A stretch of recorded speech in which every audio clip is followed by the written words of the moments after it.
Bonsoir à toutes et à tous et bienvenue sur ESAE TV. Voici le sommaire. Les membres du gouvernement béninois ont transmis ce jour à l'Assemblée nationale pour autorisation de ratification l'accord cadre pour la protection des investissements en République du Bénin.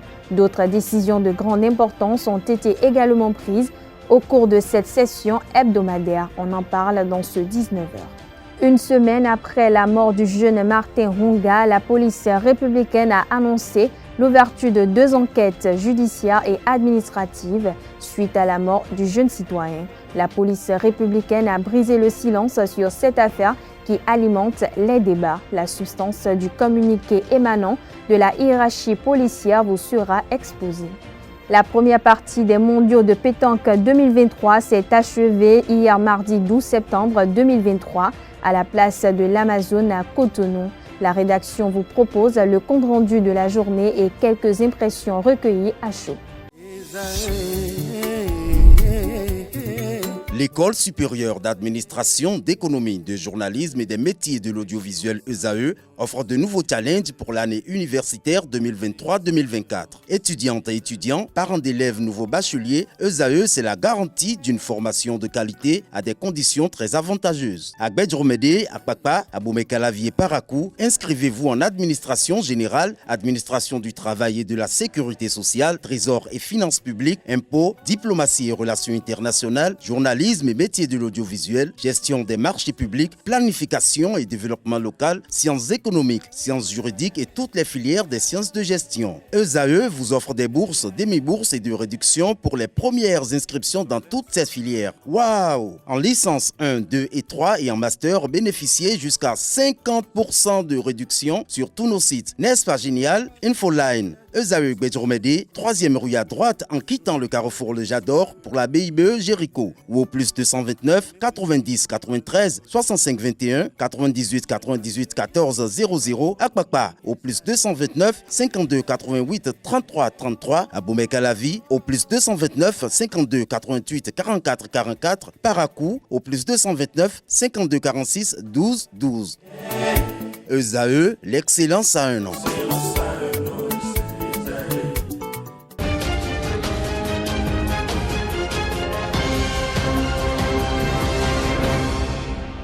À nouveau, bonsoir, ravi de vous retrouver et bienvenue si vous nous rejoignez. Les membres du gouvernement béninois ont tenu ce mercredi 13 septembre 2023 la session hebdomadaire du Conseil des ministres. Présidée par le président Patrice Talon, plusieurs décisions ont été prises. À ce propos, je vous invite à suivre le porte-parole du gouvernement Wilfried Léandre Humbedji. Au chapitre des mesures normatives, en point 1, revalorisation des pensions et des rentes servies aux assurés de la Caisse nationale de sécurité sociale CNSS. La revalorisation des salaires des fonctionnaires de l'État, décidée par le gouvernement pour compter de décembre 2022 a, de facto, induit celle des pensions des retraités relevant du Fonds national des retraites du Bénin. Une telle dynamique appelle nécessairement des mesures en faveur des pensionnés et rentiers du régime général de sécurité sociale géré par la CNSS, surtout que les pensions de ceux-ci, contrairement à ceux régis par le Fonds national des retraites, n'ont pas connu de revalorisation. C'est pourquoi, tenant compte des réalités du coût de vie et pour éviter une baisse significative du pouvoir d'achat de ces retraités et rentiers, le Conseil s'est prononcé en faveur de l'adoption des présents décrets pour un relèvement des pensions dans les proportions comprises entre 30% et 1% suivant les différentes tranches. Au terme de la loi portant Code de la sécurité sociale en République du Bénin, le montant mensuel de la pension de vieillesse ou d'invalidité ne peut être inférieur à 60% du salaire minimum interprofessionnel garanti du territoire national et ne peut être supérieur à 80% de la rémunération mensuelle moyenne de l'assuré. Or, la pension minimum est actuellement de 24 000 francs CFA. Aussi, de façon spécifique, le Conseil a-t-il acté la revalorisation des pensions comprises entre 24 000 francs CFA et 25 900 francs CFA pour les porter à 31 200 francs CFA. Quant aux pensions comprises entre 26 000 francs CFA et 75 000 francs CFA, elles connaîtront un relèvement de 20%, tandis que celles allant de 75 100 francs CFA à 85 700 francs CFA seront portées à 90 000 francs CFA. S'agissant des pensions de la tranche de 85 800 francs CFA à 150 000 francs CFA, elles seront revalorisées à hauteur de 5%. Celles allant de 150 100 francs CFA à 152 900 francs CFA seront portées à 157 500 francs CFA. En ce qui concerne les pensions de la tranche de 153 000 francs CFA à 250 000 francs CFA, elles connaîtront une revalorisation de 3%. Celles allant de 250 100 francs CFA à 254 900 francs CFA seront portées à 257 500 francs CFA. Enfin, celles supérieures ou égales à 255 000 francs CFA bénéficieront d'un relèvement de 1%.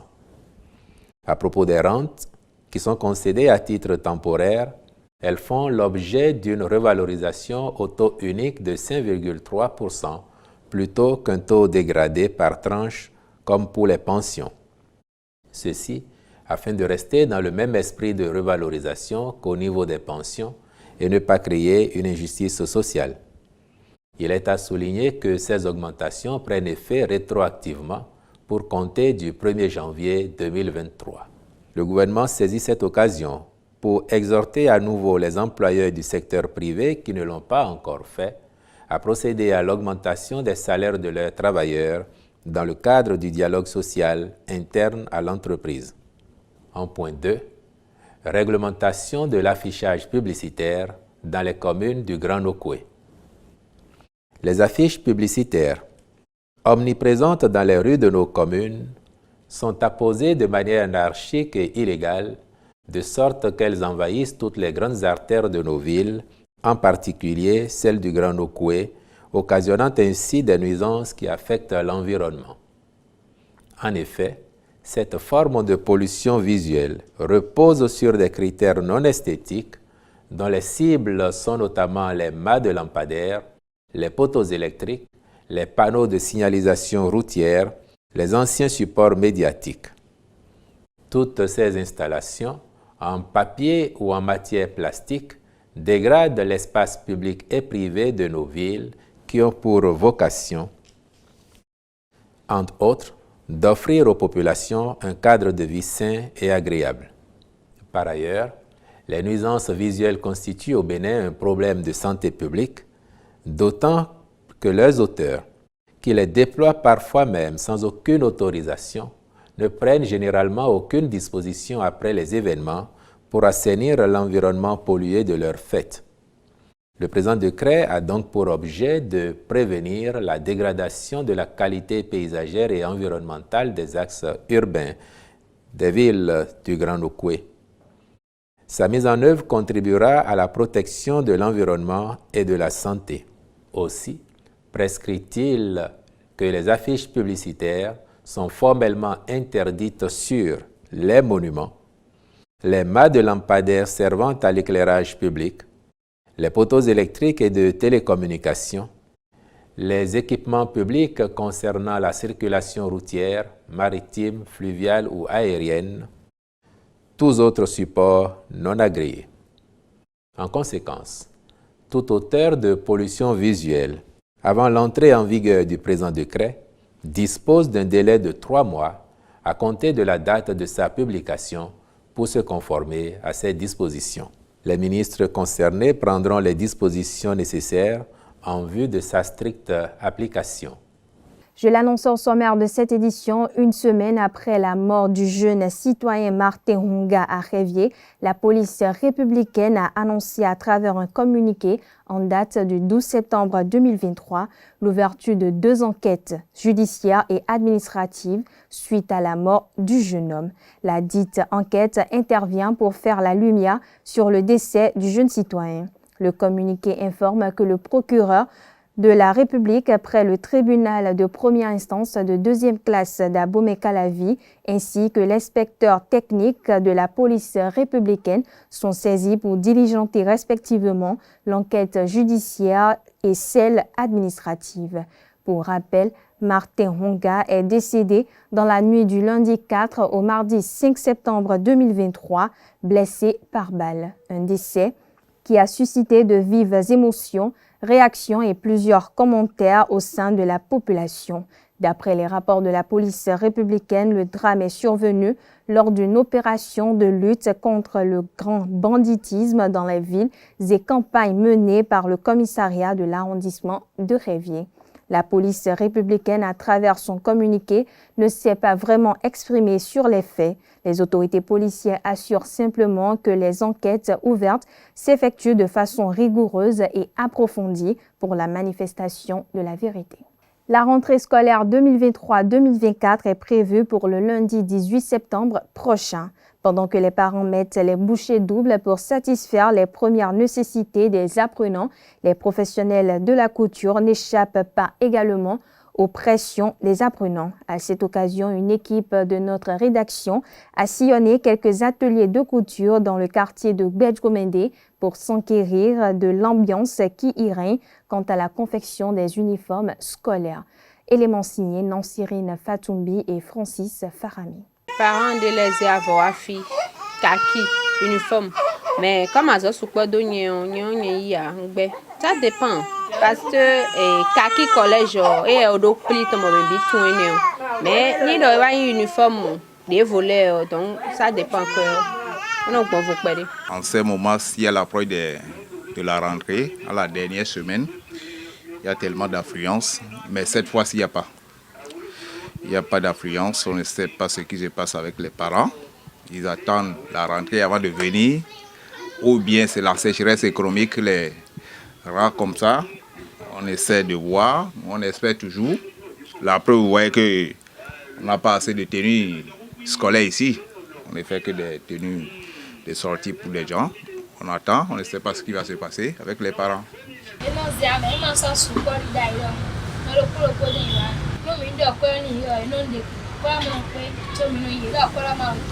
Ceux qui sont venus sont là et puis ils discutent les prix toujours.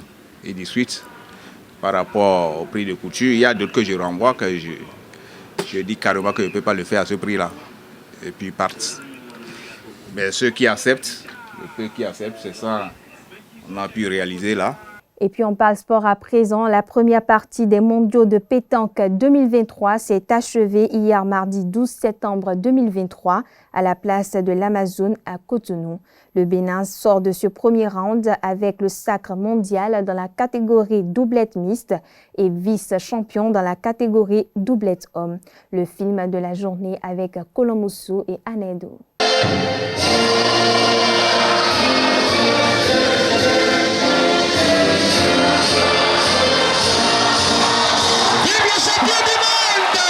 Clap de fin sur la première partie des mondiaux de pétanque 2023. Le Bénin sort de ce premier round avec le sacre mondial dans la catégorie doublette mixte, une première dans l'histoire du Bénin grâce au duo Marcel Gbetaglé et Laïma Sambo qui est venu à bout de la France 13-8. Les Guépards Boulis auraient pu décrocher un nouveau sacre en doublette homme. Malheureusement, Marcel Gbetaglé et Marcel Bior se sont inclinés devant les Français Dylan Rocher et Christophe Sario. Les différents acteurs repartent avec beaucoup d'émotion. Il faut dire que nous avons mal entamé la partie et après c'était un peu difficile par rapport à la pression des Français et en même temps la pression des arbitres ne nous arrangeait pas.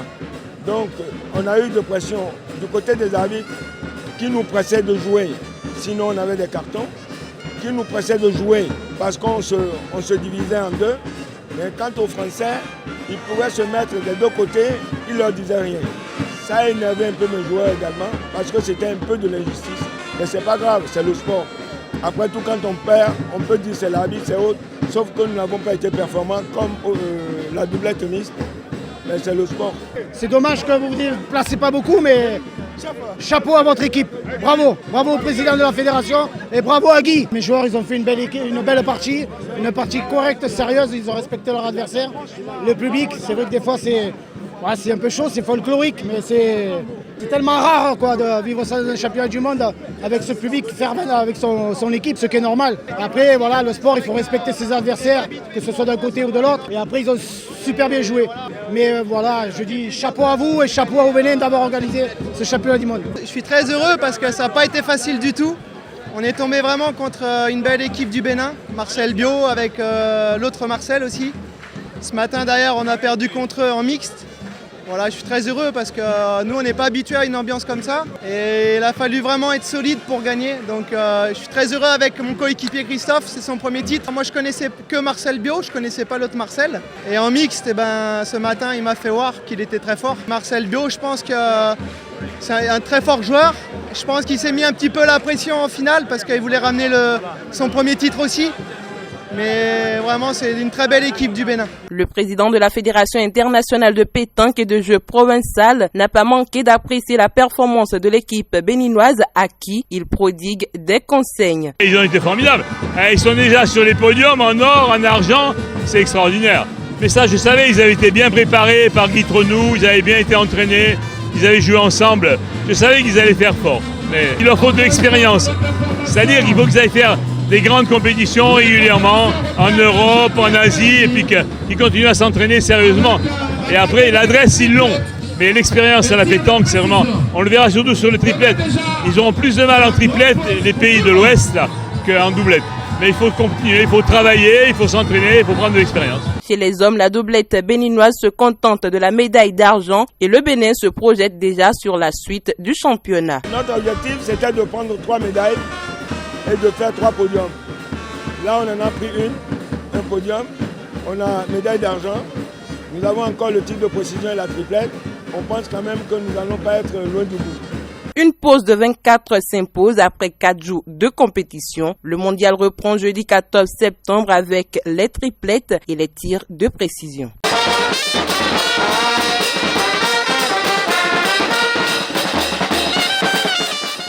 Au terme de la compétition, Claude Azema, président de la Fédération internationale de pétanque et de jeux provincial, s'est exprimé sur cette Coupe du Monde organisée par le Bénin. Des propos recueillis par Kolomoussou et Anedo. Mon impression, elle est formidable depuis que je suis arrivé. Mettre en place des installations pareilles avec des tribunes, des terrains sur un endroit qui était un peu le désert, c'est fantastique. J'ai jamais vu ça nulle part. Les installations sont incomparablement belles, il n'y a aucun souci à ce niveau-là. L'organisation, c'est parfait. On avait bien travaillé avec eux en amont. Tout ce qu'on leur a dit, ça a été respecté. Il n'y a pas une faille dans l'organisation, c'est vraiment très très bien. Ce qui m'a impressionné, parce que je suis beaucoup pour le sport féminin, c'est l'arrivée des femmes d'Afrique de l'Ouest dans les compétitions. On n'en avait jamais vu. Et là, il y a 6 pays qui en ont amené. Elles ont fait des médailles, dont une médaille d'or. C'est extraordinaire pour le sport féminin. Donc j'espère que ça va continuer. Et le niveau général de l'Afrique ici est bon, déjà je le savais. Toujours dans le même registre, les guépards boulistes du Bénin ont réalisé une belle performance à la fin de la première partie des championnats mondiaux de pétanque édition 2023. Un palmarès apprécié par le conseiller du ministre des Sports béninois Jean-Marc Adjoviboko. Suivez ses propos au micro de Kolomoussou et Anedo. C'est une grande fierté d'abord d'accueillir ces championnats du monde. Après, de les accueillir dans ces conditions, le président de la Fédération internationale, Claude Azema, a dit lors du discours d'ouverture combien il était impressionné de la qualité de l'organisation et des infrastructures. Donc ça, d'abord, c'est une grande fierté. Et puis, accueillir ces championnats du monde et puis gagner cette première finale en doublette mixte, c'est fantastique, notamment devant la France, qui est une grande nation de pétanque, on le sait. Malheureusement, on perd cette deuxième finale, mais on n'a pas démérité.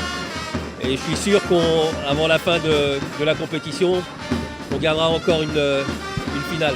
La pétanque, c'est quelque chose de particulier.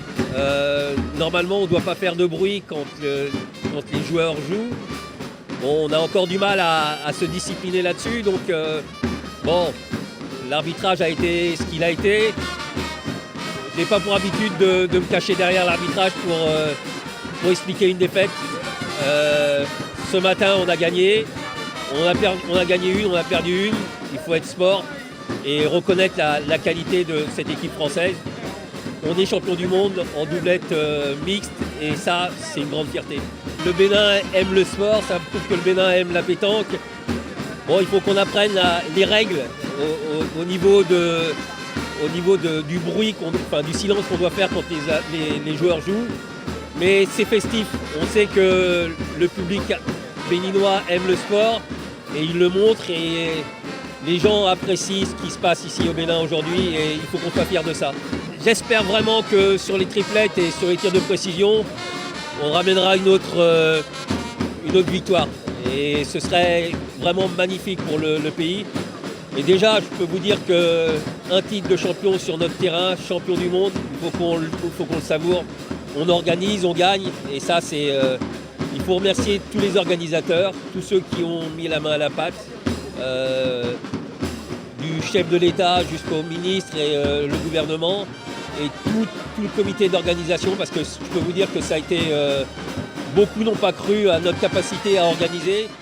L'organisation de ces championnats mondiaux de pétanque édition 2023 est marquée par la forte présence du Comité national des supporters du Bénin, CNSB.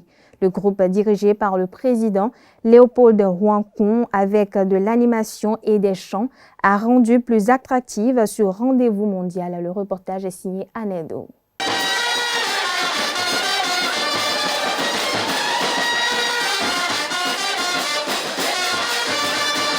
Ces chants et animations résonnent depuis le démarrage de ces championnats mondiaux de pétanque. Comme à l'accoutumée, le Comité national des supporters du Bénin s'est massivement déplacé pour contribuer aux victoires des boulistes béninois. Chants, danses, au rythme des fanfares ne cessent de retentir.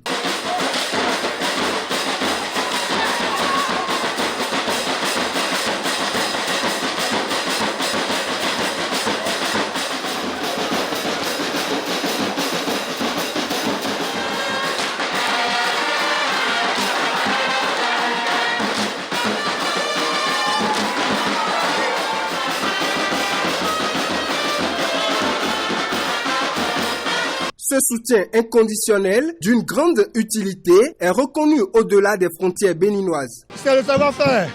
On est tout en train de travailler. Ce n'est pas de l'amateurisme. On est mature. Et comme vous le constatez, par exemple à la Coupe du David des Nations, on a eu 3 trophées là-bas. Ça veut dire que ça évolue sur le plan de l'animation au niveau des supporters. C'est une structure organisée. C'est le lieu ici de remercier le ministre Zalobeki qui a su mettre les petits plats dans les grands pour faire parler des supporters béninois. Comme vous le voyez, je suis soufflé. C'est l'émotion parce que j'ai assez dansé. Le Bénin est honoré aujourd'hui. Thomas, pour nous, on n'a pas pu avoir la seconde finale. Mais c'est déjà quelque chose. Je suis content que l'organisation a été une réussite. On sent réellement la Coupe du Monde de pétanque. Et le CNSB, c'est-à-dire les supporters, ont joué le rôle qui est le leur. Parce que là, on a fait le maximum. On a senti l'engouement. Et grâce à nous, l'équipe a pu avoir la finale. Cette ambiance qui fait vibrer l'esplanade de l'Amazone va se poursuivre jusqu'à la fin des hostilités de ces championnats mondiaux de pétanque, de quoi donner de la force aux Béninois pour décrocher d'autres médailles. C'est, comment dirais-je, notre deuxième finale. Le Bénin sera encore sacré champion du monde pour les triplettes. Ça là, soyez sûr et certain, on va mettre le maximum pour que ça soit ainsi. On peut déjà se frotter les bains parce que le niveau de la pétanque du Bénin a quand même évolué. Donc on va parler de nous sur le circuit national et international. Les supporters béninois s'engagent à œuvrer davantage pour la victoire de tous les ambassadeurs béninois. Voilà, chers internautes, ainsi prend fin cette édition. Merci de l'avoir suivi. Merci de votre fidélité. On se dit à très bientôt pour le même plaisir.